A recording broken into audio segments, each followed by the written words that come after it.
Hi there, everybody. Welcome to Design Build Central, a podcast by Design Build Remodelers for Design Build Remodelers. And I am one of your hosts, Bill Millholland, along with your secondary host, Bruce Case. Secondary? Yes, secondary. Come on, man. Can I throw out something? Yeah. Design. We've both been saying podcast by Design Build Remodelers for Design Build Remodelers.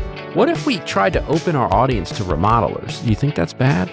Do you think we need to? Yeah, but some of the stuff we talk about, right? We throw a bigger net. I think it's for every human being on the planet. So we're going to be for everybody. We're remodelers for remodelers. We're just human beings for other human beings. Is that talk about remodeling? Okay. If you'd like to join us, welcome aboard. So today we thought we might talk a little bit about what's going on in the world from a perspective of not that way, from a client sentiment sort of perspective, what we're seeing, what we're hearing, what the vibe is out there. But before we get started on that, just wanted to remind everybody that is listening that we are now on video. Woo-hoo. And as frightening as that may be, you're welcome to watch. And you can find us on YouTube under Qualified Remodeler, and they've got a series of videos there, one of which is ours.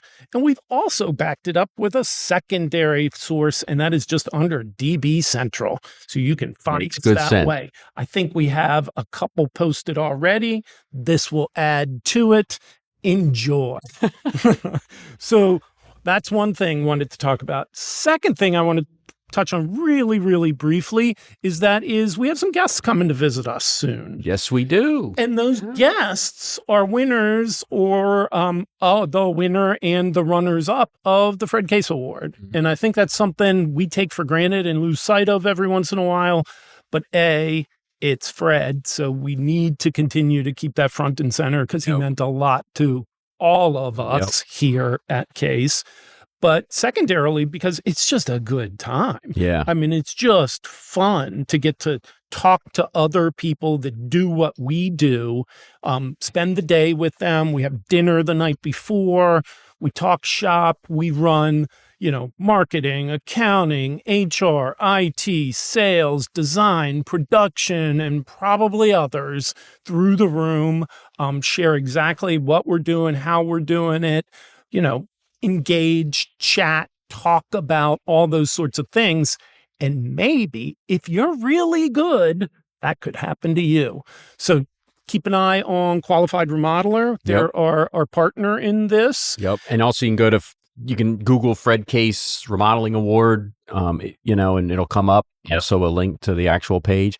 And you'd be shocked at the types of applications we get. You don't have to reinvent cold fusion to win this or to be a finalist at all. I mean, frankly, it's hard to be innovative. This is a hard industry. It's hard to be innovative. There's a cap of $8 million annual revenue. So you're sort of working against your peers. It's not like some $100 million company that can be innovative in different ways. So I'd really recommend applying, and it gives you a chance to sit back and think for an hour while you do the application about what did we innovate. It's kind of a nice opportunity to pat yourself on the back. Mm-hmm. So, So please make sure you are in the mix because we'd love to have you.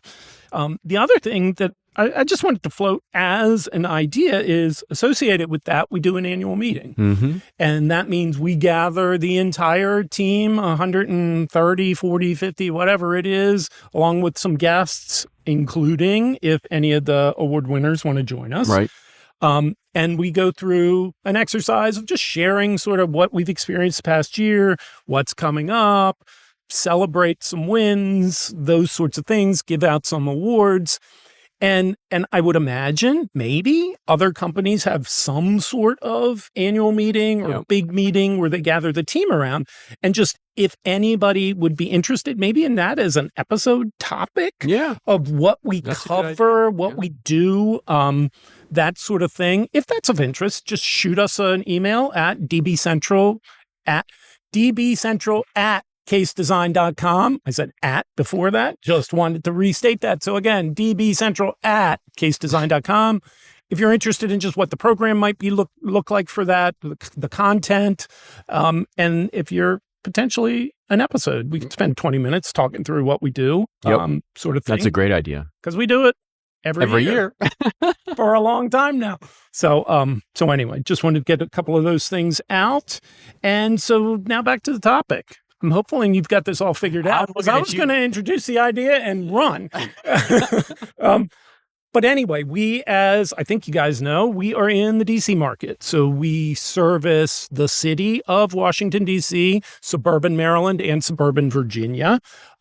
This area is fairly heavily influenced by the federal government. Even if people don't work for the government, somehow they are associated with contractors that might. A lot of the businesses work with the government. A lot of attorneys and lobbyists and people like that associated with the government. So with the turmoil going on right now, and again, it's not necessarily job losses. It's, slow down, pump the brakes, figure out what's going on. Economically, there are certain areas of the country that may be up or down, but we thought we'd share at least what we're seeing from a client perspective. Right. And I'm going to throw out 3 just big. Do I get to pick a door, or how does it work? And then I'm hoping you'll fill in the rest and tell everybody what they need to do. After 3? Or let's just see how it goes, because that's the kind of guys we are, I'm a right? control freak, so okay, I'll go with it. So number 1, attention. And that sounds like a really simple topic, but it is hard right now. And that was number 1. Getting a client's attention. Okay. Was it really? It was. All right.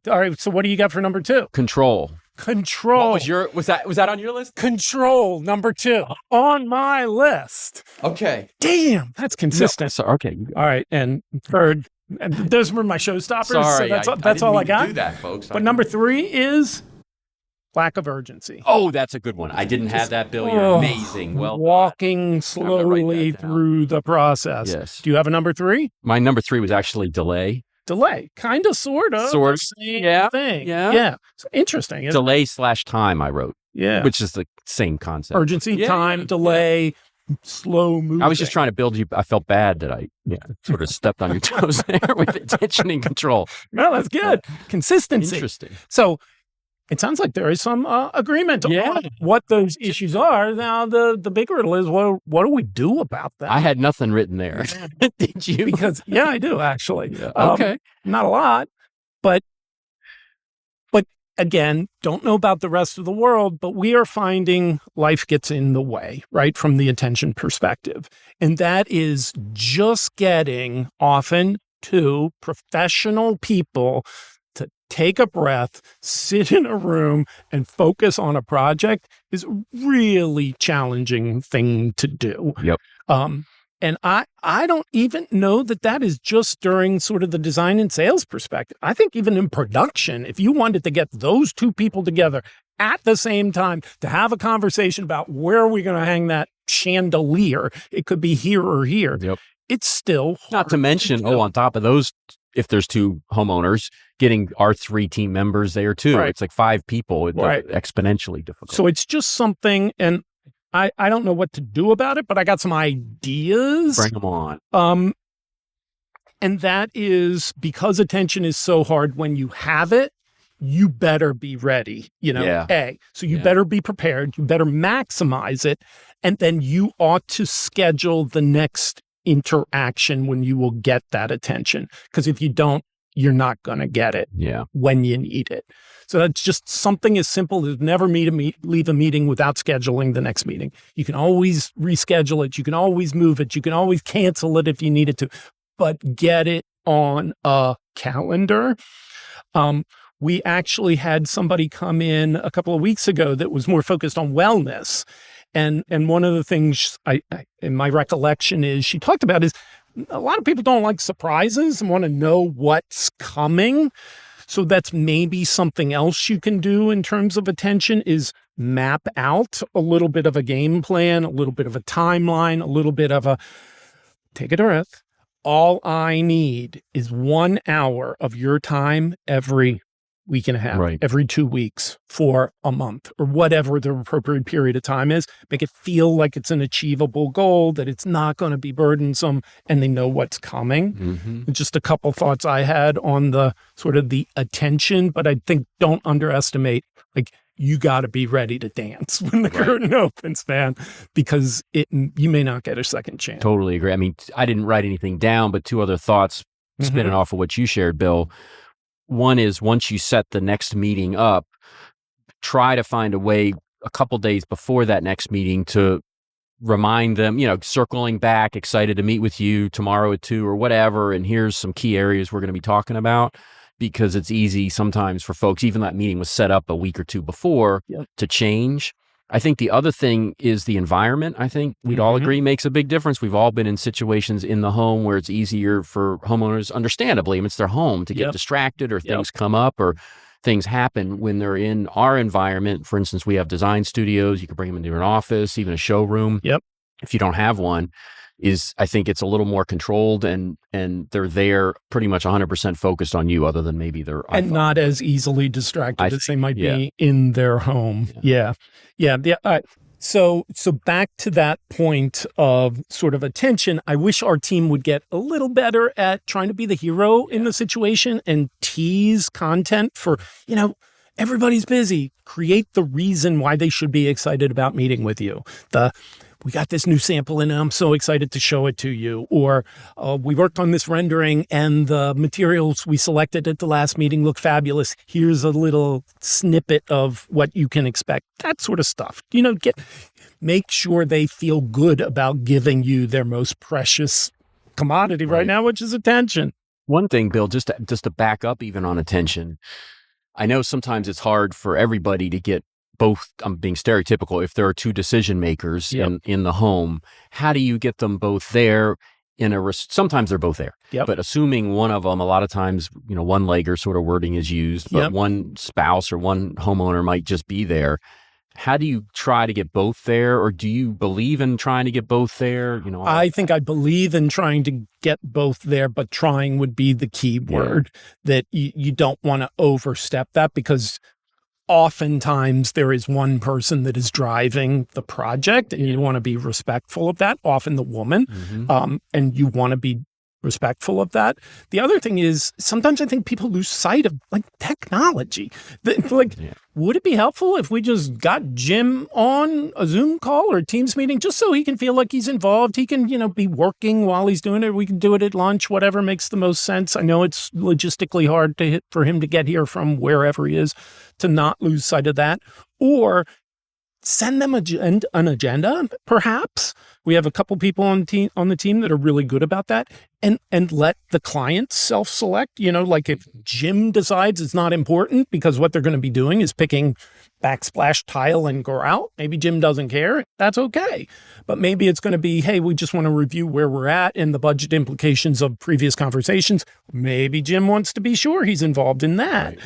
But to again, just make sure they understand why it is that you're meeting, and suggest everybody involved should be there. Right. But I don't think you say, as a policy for the company, we only meet when that's totally agree. Great. I mean, something else I've heard people use, which I think is clever, because it's very sensitive, is which is fair.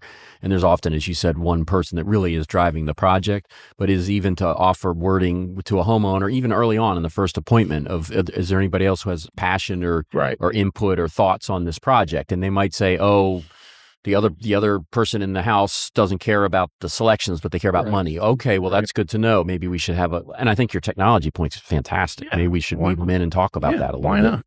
Yeah, why not? So number 2 on both of our lists, control. What are your thoughts around that? I like to have more than less. I know we've talked about this, but when there's times of uncertainty, especially pretty extreme uncertainty, at least for a lot of people, no matter how you feel about the environment that we're in, the politics, the world, whatever, reality, I think most people agree that there's uncertainty. And when there's that level of uncertainty, I think human nature is to want to have some control. I want something to hold on to that I feel like I have some control over. And especially in home remodeling, where I'm talking about people ripping up my house. I mean, you talk about lack of control. My home is kind of my sanctuary, my oasis, whatever. I value it. And now you're talking about ripping that up too. Are you kidding me? So I think any ways that we can have, and we're talking about homeowners, this applies to employees, I think, too, or to you and I, but any ways that we can help emphasize to homeowners that, number one, this is your home. This is your environment. We respect it. Number two, yes, we're talking about renovations and things, but you control what we're doing. Right. It's your budget. Right. It's your timeline. It's your scope of work. And number three is that we're not, depends on the scope of the work, of course, but if we're doing your kitchen, we're not going to, and again, this wording isn't sophisticated, but basically we're not ripping up your whole house. We're going to carefully seal off this part of the house. We respect the fact that you need your own place, your own home, those kind of things. Yep. But those are some. No, I think that's great. Thoughts. Yeah.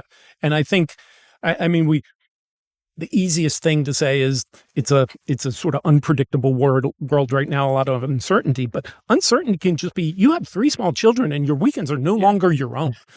Actually, this one's going to ballet, that one's going to soccer, then this one's got to be taken to a birthday party, and gosh, I got to get a gift, and and you just feel like you have no agency anymore. Excellent point. You work for that. And that if you can find this little space to carve out and say, well, this, I think I'm picking the backsplash tile. And this is for me. I'm picking, right? Yeah, like exactly. Treat to myself. That's an excellent point. Yeah. That I think just everyday life is so complicated right now that even whatever, I think most people are feeling this. And I think that idea of making sure a client understands this is your home, this is your decision to make. You control this. We're gonna advocate for you. We're gonna collaborate with you. We're gonna give you the best options we can, but you control what direction this project goes. You want to spend less? Let's spend less. You want to spend more? Let's spend more. You want to reduce the scope of the project? We're going to reduce the scope of the project. You control that. Now, we're going to maybe give you guidance one way or the other, but we want to make sure, back to that control. I've read to this issue. I've read things about a lot of folks feel like they have less control now than during COVID. Yeah. Which is saying a lot, because obviously COVID was horrible. Yep. A lot of people died, it affected the world and all of that. But there were certain things, okay, it wasn't great, but okay, I can wear a mask. Okay, I can try to be safe. I can, stay at home if I'm not feeling well. Things like that. I had some control, And you got to make the decision. True. Whether to get vaccinated. I can go out, I can do this, I can do that. If that's what's, Whereas in this environment, putting aside, like you made a great point. This doesn't just apply to today's world with 3 kids and trying to drive them everywhere.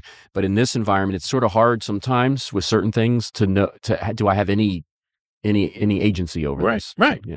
And you feel helpless. Yeah. And we don't want clients to feel that way. If you're not confident, you're not going to make decisions. And on a personal level, I've been trying to focus a little more on this as opposed to, what's going on here and here and here. I mean, we all do some of that, but it's what, let me as a human being, let me focus a little bit on what I can control. Right. And I think, maybe as part of all this, just using that word, just using that word, control, I think is probably a good idea. And you want to think about how you do that. You want to wordsmith it. You want to do all those sorts of things, but just making sure the client is controlling the project, I think is important. Don't dance around that word. And to me, that's a huge benefit of, and I'm speaking of the choir, of design build in particular, because we are an iterative process working together. Yeah. And then the final thing on our list, whether that's delays or sense of urgency or time or whatever it is, I think there's consensus around people are not moving through a process, at least for us, as quickly as they were before. And I think some of that is this lack of control. Your world's out of kilter. You're so busy. You can't find time to devote attention to this, all of those sorts of things. But, we got bills to pay, right? So we got to keep the train moving. And I wrote it down because I always say objects in motion. Yep. But probably the proper way to say that would be Newton's first law of motion. Oh, let me drop the pen. Which relates to inertia. Oh, wow. We're going which deep. is that objects resist changes in motion. I looked it up. So I noticed you're reading this, by the way. Yeah. Well, I know it's Newton's first law, and I know objects in motion because I say that all the time, but there is something to momentum, to motion, regardless of what that motion is. Schedule that meeting, meet that client. I don't care if you got nothing to say. Think of something to say. Meet that client. Make sure you're moving forward. Because objects at rest tend to stay at rest. Right. Design, sales, production, if a job comes to a halt, it's really hard to get that going again. And I think that's what we see with this lack of control some people feel, or they don't have the time or the energy to devote attention. It stops the project. Yep. And once the project stops, it's really hard. So I think the key to this delay, time, lack of urgency is keep it moving, and then dig for what matters, urgency. Right. And if nothing matters, create something that matters. People don't think they can do that, and I'm not convinced of that. Okay, it would be wonderful if you're enjoying this new addition, kitchen, family room, screen porch, deck by the holidays next year. Oh yeah, by the holidays. Okay, the holidays it is, and work back from that. And oh, how about that? Here we are. We better get moving because based on the amount of scope of work, it's going to take this much time to put a project together. It's going to take this much time to build that project. It's going to take this much time to gear up for production in terms of permits and cabinet orders and all of that sort of stuff. And we're up against it, gang. We got to keep moving. You just created that urgency. They just said, yeah, by the holidays would be great. They didn't say to you, I want that space by the holidays. Right. You suggested it. And it's amazing. Once people latch on to, once you have something, it's really hard to give it up. Yeah. We were talking the other day about another example, and it needs to be real, of course, but like this project manager is perfect for this project. And it's got to be true. You've got to believe it. It's got to be true.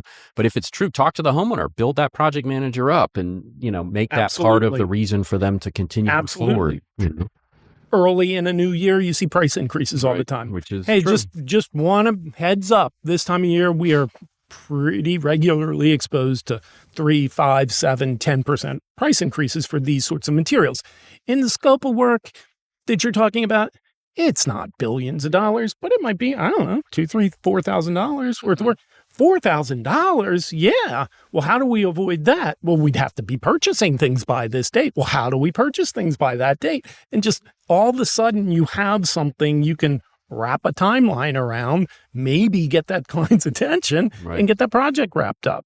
Yeah, I think to me, another thing I throw into this attention sort of thing is our belief here, Case, of the power of three, because I think you mentioned momentum, and I totally agree. And I think in addition to the ball dropping, letting a job sit for 3-4 weeks, whether it's certainly in production, but in the sales design process without working with the homeowner, I think another thing is if there are not thoughtfully curated selections for a client to make, ideally the power of three, give them 3 different design schemes, 3 different options for the tile.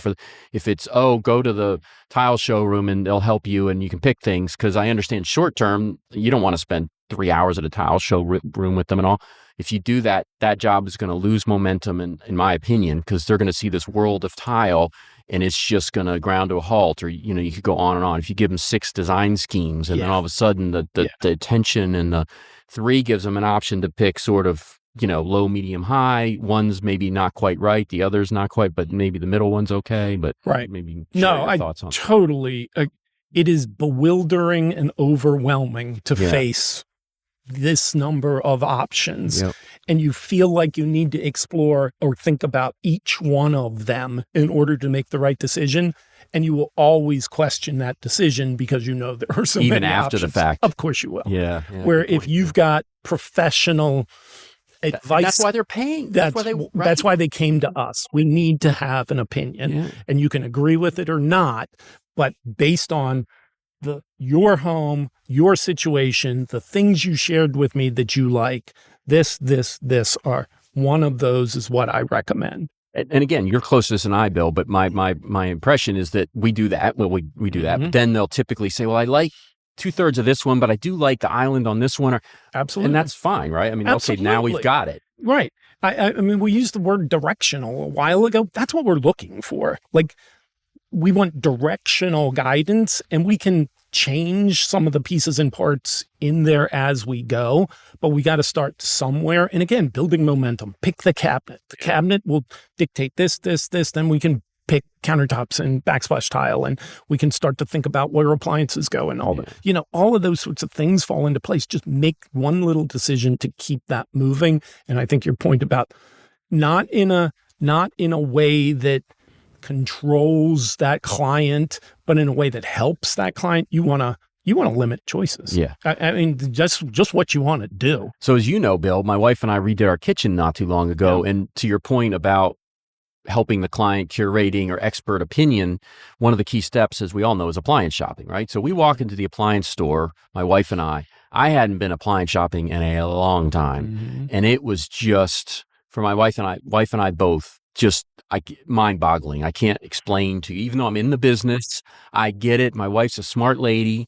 You both enjoy cooking. So this is really important to you. Which almost makes hard, almost paralyzed. Right. If we didn't care, we're like, oh, what's the cheapest? Or just that one looks pretty. So you're right. It made it almost harder. Yep. And so we literally had to leave. We were there for a couple hours or something, the poor sales guy, leave and then come back. And we probably, because we lost momentum, we didn't come back for maybe a month later. And I felt bad, but it's just, we couldn't, and we weren't, it wasn't so much that we're so busy, we're busy, but it's not that, that's an excuse. It was more just our mental energy of, okay, are we going to reopen all that? So I'm rambling, but it's interesting. And as you're saying that, since you're a real world example of that, and let's say we were scheduling all this for you and all the rest, if we would take the strategy of saying, hey, look, we're going to, next up, we need to sort out appliances. Let me tell you, the world of appliances has gotten a whole lot more complicated in the last 10 years. There's technologies involved. There's finishes involved. There are ranges versus ovens versus speed cooking things, built-in versus standalone. It's overwhelming. So I think as a first step, what we ought to do is set up a 1-hour appointment that's a broad overview. Brilliant. Of what your options are. You're not there to make a decision. You're just there to get an idea, an overview of what's possible. Then we're going to set another appointment for 2 weeks after that, where you've had time to marinate on that. You've got a little bit of exposure. Maybe you've even done a little bit of research now that you've seen them. And now you might be able to, or be prepared to say, okay, we've decided, we think we want to go with the built-in refrigerator. Let's look at the options for the built-in refrigerators. Would something like that have helped you? Hugely.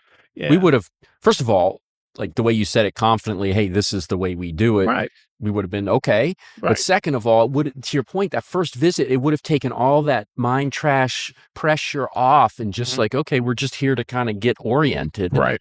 This isn't, like you said, it's not decision. Nope. And so it would have just, it would have been fabulous. Yeah. And I just wonder, everything's like that. Oh my, yeah. Everything. Yeah. Cabinets, tile, countertops, windows, doors.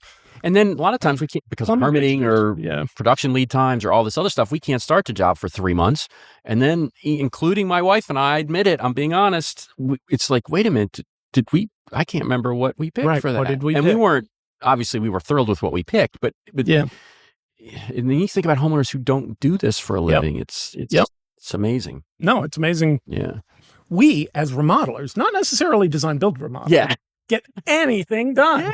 Yes. So incredible. We can go on and on about this for days and days, but I think it's time to wrap it up. But I know our team, me, and I would encourage others to think about what it's like to be a client right now in your unique, specific situation, maybe radically different than ours, but think about what that's like and maybe even what that's like at different points in life. This group of clients dealing with young children probably has these things on their mind. These people whose children are off at college but come back periodically, maybe in a little different place. These people who have adult children may be like that. And think a little bit about what it's like to be them, what might be important to them, what the challenges or struggles they're going to have to get through this, and adapt to that. Like, they love to cook and they're going to be really particular about their appliances. Let's approach the appliances this way. Versus a different client. It's just like, my kids are little. I just need to make dinner. I'm making mac and cheese every night. I just need a range. That's what I need. Okay. And tailor to that. But I think we do better when we put ourselves in our clients' shoes. Amen. and think about how do we best respond to them, as opposed to saying, this is the way we did it. You mentioned that in a meeting this morning that, things have changed over the course of the last 3, 5, 7 years. And we need to be open to adapting our game to the situation. And I think, in addition, I think we'd all agree this applies to our team too. Obviously, we're talking about the clients, but our team members are going through all kinds of attention challenges, distractions, maybe some feelings of lack of control over certain things, and trying to work with each of them individually, like you said, with clients, because they're different buttons for each of them. Yeah. So fascinating subject. Yes. Wish we had better guidance, guys, but that's what we got, right? We're going to give it a shot. If we figure it out, we might share it. Or if you figure it out. Oh, that would be even better. dbcentral@casedesign.com. Just send us an email. Then don't forget leave us a comment or shoot us an email, whatever. However you do these things nowadays, about the annual meeting, if that's of any interest. And if you guys have any other ideas, And the Fred Case Award, I thought, was a great point. And, to keep his legacy, but also, apply. Yeah. Put yourself out. So much fun. So much fun. I promise you it'd be worth it if you win. Promise you. You even get dinner. I think we go to a steak place. We are. If you're a vegetarian, they make a mean broccoli. Yes. So anyway, dbcentral@casedesign.com, and I think we are done, sir. Good job. Yeah. Thanks, everybody. See you next time.